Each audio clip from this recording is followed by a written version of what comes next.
Hi everyone, I'm Dr. Stacey Pitsillides and I'm a Senior Research Fellow at Northumbria University. And I'm going to be exploring the way that design, death and agency correspond with each other today in relation to some of the themes of this seminar on technology, personality laws and the dead. So for me, something that's been really pertinent to my research for the past really 10 years has been this idea of what happens to our objects and data after we die and how our physical and digital worlds blend together and overlap. So that particularly explores ideas around the agency of things and possessions that we hold dear and the way that our self is somewhat distributed across a range of partial glances and different networks, servers, systems, and objects, digital and physical. So to start with, I'm going to explore a couple of examples which will lead me into talking a little bit about my practice. The first example we're going to talk about is the dad bot. And this is James Vallas that you see here, and he created the dad bot. He did this by recording a series of oral histories with his father who was dying from cancer. And he collected around 91,000 words and pattern matched and basically reassembled his father's character and personality somewhat in a way that created this chat box that he could question and respond with and correlate with.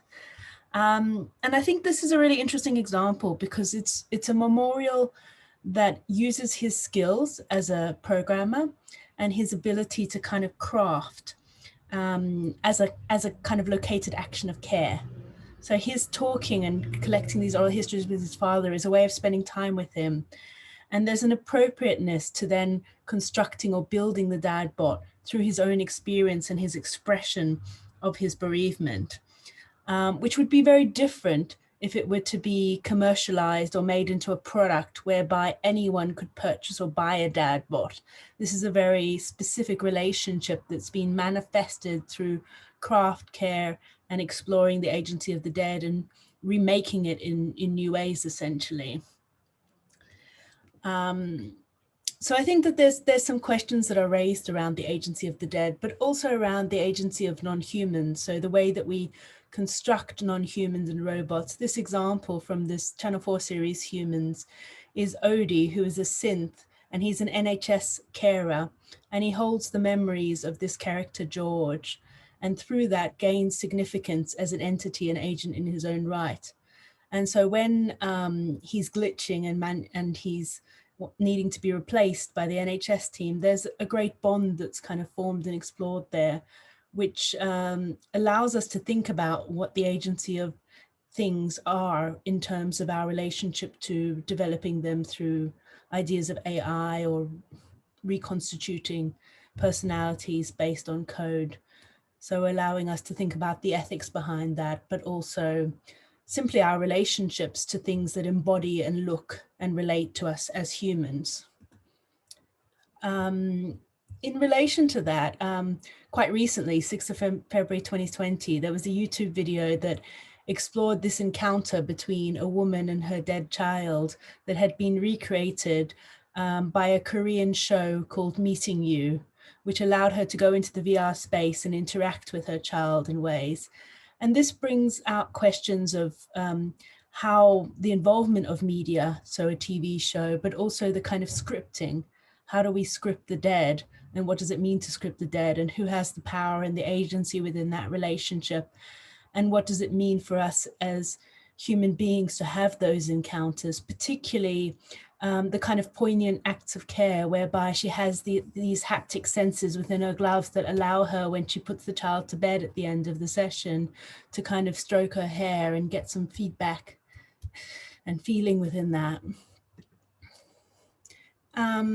Another example that I wanted to discuss in terms of, I guess, bringing forth agency or thinking about where is the agency of the dead, is this Unfinished Farewell, which was built during COVID-19 particularly, and it explores ideas of embodiment and disembodiment of the dead through this visual portraiture, but also through a memorial space that allows you to name and send a message and a wish to someone who has died. And this was particularly relevant in China, where particular groups of people were missed from the death count and were not given the honor that they deserved within those kind of political systems. So the artists were really keen that this was a space where everybody was honored as a person, and really to explore their role and their place within the society.